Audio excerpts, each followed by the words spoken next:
而家係2025年嘅10月27號朝頭早英國嘅時間9:13。咁咧小朋友就如果按計劃就應該會9點半到嘅。咁我已經今日琴日好夜瞓啦，琴日差唔多都3點幾咁樣先至瞓。咁今日其實就7點幾就已經醒咗啦，係咁就已經行咗一 round 啦。咁就而家好緊張，睇一下見到佢會係咩情況，咁希望佢會適應同埋會鍾意呢個新屋企。Good good. Are you ready? 而家係2025年10月27號晚上9:03。我終於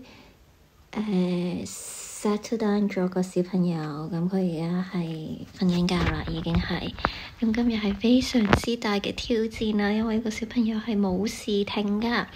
連見慣世面湊佢過嚟嗰個 social worker 嚟到都特別要我注意，即係話佢係真係冇時停㗎咁樣。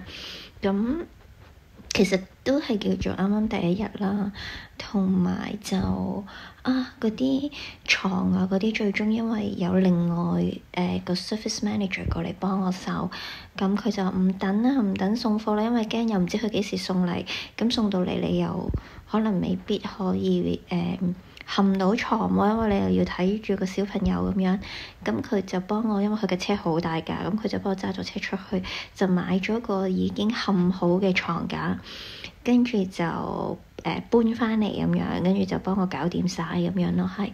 咁所以就今日成日都好攰啦，因為喺我琴晚好夜瞓啦，今朝好早起身啦，同埋之前嗰2個禮拜其實一路都係唔夠休息嘅，係。咁所以再加上今日咧，我係都唔知幾耐以嚟第一日，如果我係咁夜瞓咁早起身嘅話咧，我係全日冇瞓晏覺嘅，係。咁所以而家已經嚟到夜晚嘅9點啦，咁我就終於可以有返少少自己嘅時間，咁我會沖杯茶飲，同埋跟住就去沖涼，跟住之後都會睇一睇嘢，跟住之後就瞓覺啦。咁因為咧，以佢平時嘅習慣咧，佢應該都可以一覺瞓到第二日7點半咁樣。咁其實即係都係要早起身。咁所以咧，我都要好好地咁樣儲存我嘅 energy。咁但係咧，so far今日其實都唔錯嘅，雖然時間唔長啦，同埋一個全新嘅地方啦。咁我都覺得佢好快同我好似 build up 咗有個一定程度嘅信任啦，同埋都開始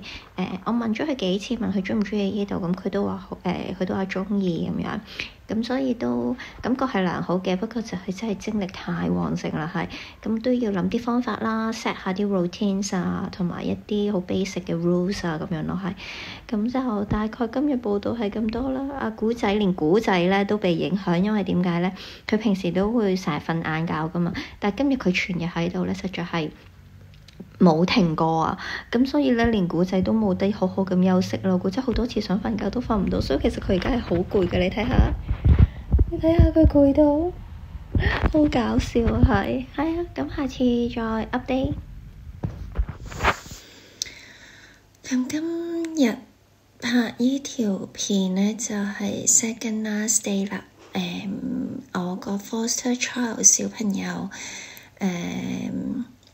星期一啦，今日係星期六夜晚黑，咁星期一應該朝頭早就會離開返去佢媽咪度啦。咁咧，其實我係一早接佢嗰陣時已經知道呢個係一個短期啦，但係冇諗過係咁短嘅，因為去到星期一咧就啱啱好係5星期嘅時間。佢嗰陣時講過話，大概可能幾個月度再 review 咁樣。咁咧就，但係啱啱開始咗冇幾耐咧，佢都已經一路放聲氣，就話應該會好快。咁去到其實我一路都好緊貼住嗰個 update 嘅。咁去到今日係星期六啦。去到我記得星期2、3，我再問嗰個小朋友嗰邊嗰個，即係跟住個媽媽嗰邊同埋個小朋友嗰邊嘅社工，咁佢就同我講話，如果係啱啱過咗嗰個星期4嗰個會議一切都順利嘅話呢 which is 佢哋都覺得應該會係嘅，咁就會係大概2個禮拜後。咁所以嗰陣時呢，我都即係已經覺得呢個係一個定案啦。咁所以我自己都好快咁樣收到呢個消息，我就自己大概 plan 咗呢2個星期會點樣同個小朋友做 transitioning 啊，同埋會同佢去啲咩地方啊，有啲咩要做啊咁樣。咁點解一路都跟得咁貼呢？就係我想有比較充裕嗰啲時間，可以俾自己可以做到呢一啲 transitioning 嘅嘢啦，係咁。但係咧，就星期4朝頭早嗰個會，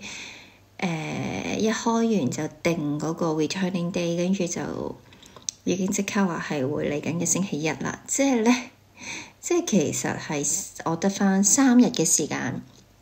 係啦，咁去做所有嘅嘢。咁第一，我係因為一路講緊都話有2個禮拜嘅時間，咁突然間就變到得返3日，咁就真係有啲 shocking 嘅。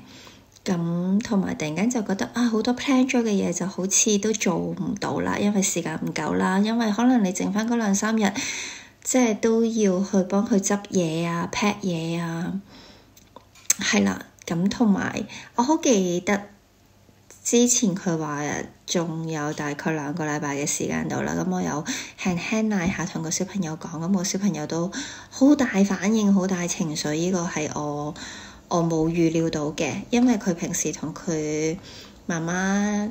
之前最 latest 嗰2個禮拜係1個禮拜有2日嘅 family time 嘅時間，咁每一次佢都同媽媽玩得好開心啊咁樣，因為都正常嘅，因為每一次媽媽帶佢一定係去玩啊，同埋通常都係有求必應啊，要咩都會買好多嘢俾佢食啊，零食啊、玩具啊各樣嘢咁樣，咁佢當然都會好開心啦，係。咁但係就冇諗過同佢講話，即係好明確咁同佢講話會返媽媽屋企，我都要同你講拜拜啦咁樣。咁佢好大反應，極大嘅反應，極大嘅情緒咁樣，係佢會唔開心，佢會抗拒，佢甚至乎會發脾氣，係啦，會掟嘢啊，會發脾氣咁樣，表示佢唔鍾意啊咁樣。咁即係我一路其實都覺得自己係 OK 嘅，因為第一我做一樣嘢之前，我都已經會諗到有呢一個階段嘅係啦嘅時間啦。咁同埋我亦都覺得，如果可以返自己原生家庭嘅屋企，其實係對小朋友係件好事嚟嘅。即係 given 佢哋，即係我真係信個制度啦，真係信佢哋嘅 assessment，會係安全嘅環境，即係之前嗰啲問題都唔會再存在咁樣，係咁一定係返自己爹哋媽咪身邊係最幸福嘅。咁如果佢真係可以返得到去自己媽媽身邊，咁佢媽媽又真係愛錫佢嘅，咁當然我係會戥佢開心啦，亦都係最理想，其實都係希望可以有咁樣嘅一日啦，係係啦，但係就我應該係一路同個小朋友嘅關係都 OK，但係真係去到有5星期啦，去到第3個星期開始，尤其是呢1-2個星期係幾何級咁樣去嗰個感情係遞增咁樣，即係講緊嗰個感情係我自己都冇諗過，即係佢對我嘅信任啊。係啦，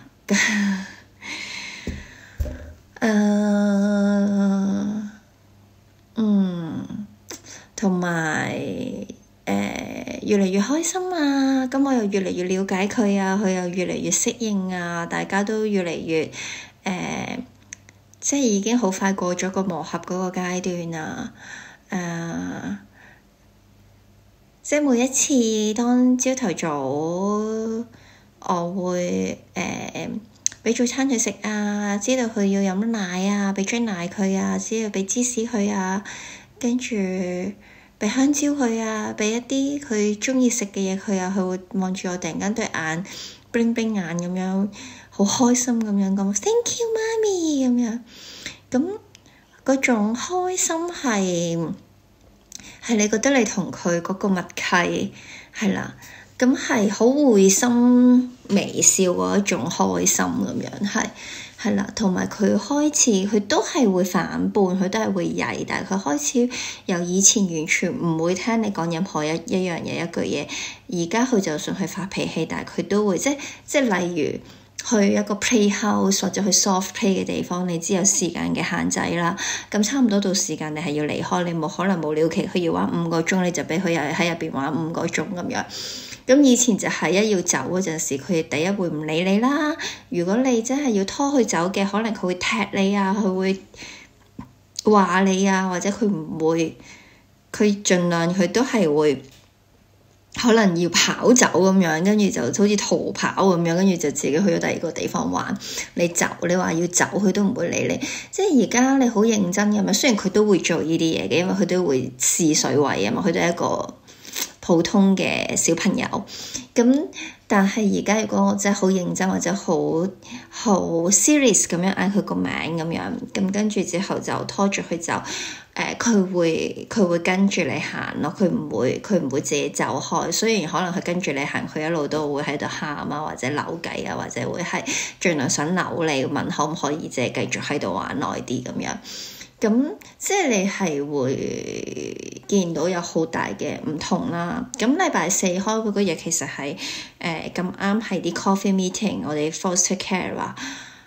咁就帶埋個小朋友咁樣去咗嗰個 office 嗰度。咁我就開會，咁好多其他人就同佢玩，睇住佢。咁我好記得佢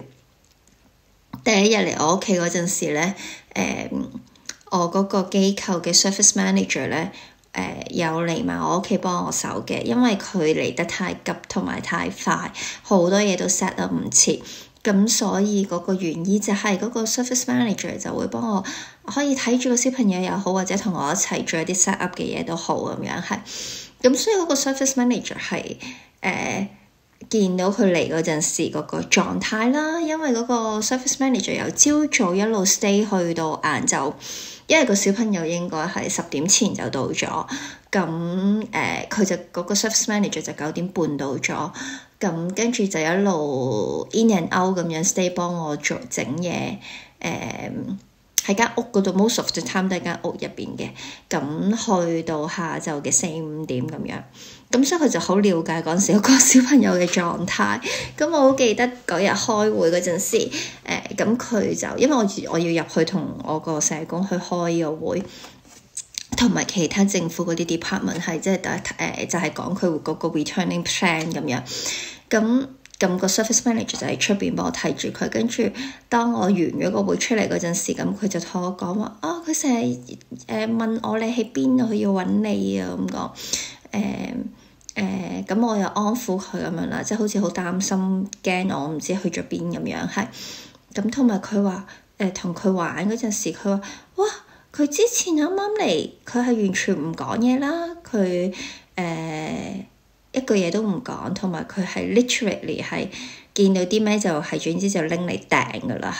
係啦。咁但係佢話佢好大嘅進步啦，第一佢好 chatty 啦，好開心啦，表達能力好渴望表達啦，好會撩人傾偈啦，會自己好多嘢講啦。佢話甚至乎佢話好多動物嘅名佢都識晒咁樣，佢話佢覺得完全係好似變咗另外一個人咁樣。咁我好老實講，我都有成就感嘅，但係最主要一樣嘢就係我睇佢好開心啦。咁另外一樣嘢好大嘅進步就係佢之前就係淨係用隻手拿嘢嚟食啊咁樣，而家佢係會用餐具，佢可以成碗嘢自己一斤一斤咁樣滗嚟食晒，即係好乾淨整齊。見到污糟咗，佢會同我講，或者佢會自己識得揾嘢去抹啊，或者自己抹嘴啊，自己整理好啊咁樣係。咁係啦，識得同我講話佢肚餓啦，識得同我講話佢飽啦，識得話俾我知佢想食啲乜嘢啦，識得表達好多好多嘢，係之前一嚟到佢係其實係完全唔係好講嘢，係啦，咁或者淨係用 body language 咁樣，係咁。聽日啦，係啦，今日星期六啦，咁我今日帶咗佢出去玩啦。咁聽日咧就會係一個 farewell 嘅 day out 啦，我會係啦帶佢出去玩一日咁樣。咁就係我同佢嘅 last day 啦，係。咁星期一咧佢就會媽咪嚟接翻佢，咁佢就會翻自己屋企。咁我其實都有啲諗緊，其實我之前覺得係 OK 嘅，但係咧就因為我同佢講呢一樣嘢嗰陣時，佢咁大嘅反應，所以我係有啲令我措手不及嘅，真係。同埋咧喺嗰次之後咧，同佢咁樣輕輕講完咧，每逢同佢講拜拜啊，每逢開始想慢慢逐啲執佢嘅personal belongings 嘅嘢嗰陣時咧，佢見到我拎佢個篋出嚟咧，佢就會崩潰噶啦，佢就會發癲，佢就會好傷心。咁所以我都諗緊，如果嗰日真係走嗰陣時，即係拎晒佢啲篋啊、佢啲玩具啊各樣嘢咁樣，可能佢真係會知道係要離開。我唔知佢會有啲咩反應咧，因為始終小朋友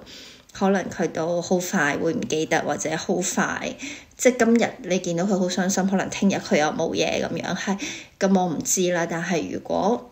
到禮拜一嗰日，如果佢係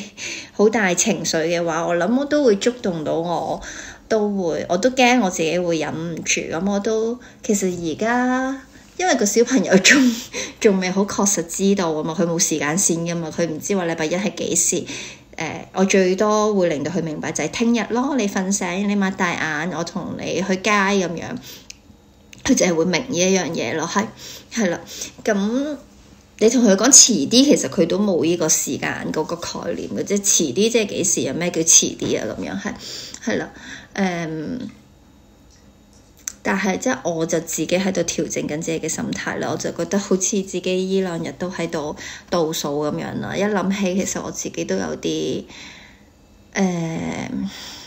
好複雜嘅感覺啦，係啦，唔係好識講咁樣。咁我第一個 placement 就估唔到咁快就結束啦，咁但係就令到我由頭到尾經驗咗一次，實實在在咁樣去經驗咗一次成個 cycle 係點啦。由一開始有個 potential matching， 跟住中間嗰個 process 係點樣，佢真係到咗，咁跟住之後就真係同佢相處，最後尾佢真係要。因為臨 returning plan 之前就一定係會有一個family time 啊，咁樣係即係又會越嚟越多咁樣。咁我點樣會協助佢啊？今次最特別嘅就係可以協助埋佢媽媽啦，係啦，呢樣嘢就唔一定係次次都會咁樣發生，或者可以咁樣發生，因為即係第一可能嗰個對方未必想啦，係啦，第二就係即係好睇兩邊嘅，其實係啊，咁係啦，佢媽媽都好 appreciate 我啦，好多謝我啦，同埋係係咯，我都原來可以 support 到佢媽媽，咁所以佢媽媽都好 specify 咁樣。喺個會入邊也好，或者係即係同佢哋個 social worker 講都好，其實都非常之感謝我咁樣，亦都好希望個小朋友返咗去之後，如果可以嘅話，我哋可以繼續 keep 住聯絡咁樣去 support 佢咁樣係咁。但係我就當然我都會希望有時間會去見個小朋友啦，但係我都知道小朋友返咗去其實就有自己嘅世界咁樣。咁尤其是啱啱開始呢段時間，我都唔想話太多嘅好似有個干預咁樣，係而且可能即係之後可能我都會有另外一個 placement， 我都需要專注喺翻自己嗰個 placement 身上，即係個 priority 都要擺翻喺第時如果真係會再有另一個 placement 嘅，就係嗰個喺自己個 care 入邊嗰個小朋友一定係 first priority。咁但係in between time 可能我都想 take 一個 short break 咁樣咯，俾自己係啦。咁我覺得我自己都需要有個時間空間抽離下、沉澱下、叉下電、refresh 下咁樣係啦。咁就而家都唔敢去想像，或者都未必真係想像得到個又會點係啦。可能會好 emotional 又未定，可能又冇乜嘢都未定咁樣。但係而家呢一刻咧就係百感交集嘅。而家呢一刻嗰個情緒係都幾澎湃，但係因為小朋友仲喺度嘅關係，咁我都盡量 acting cool 咁樣咯，係啦。唉，就係咁啦。咁嚟緊就今晚早啲瞓啦，跟住就聽日就真係一個同我小朋友 farewell 嘅 wild day out 咁樣，跟住翻到嚟之後處理完晒啲小朋友嘅嘢，佢瞓咗覺之後就最撚尾再同佢一個 final 嘅 pack up 咁樣，咁就預備星期一就同佢送別佢啦，係。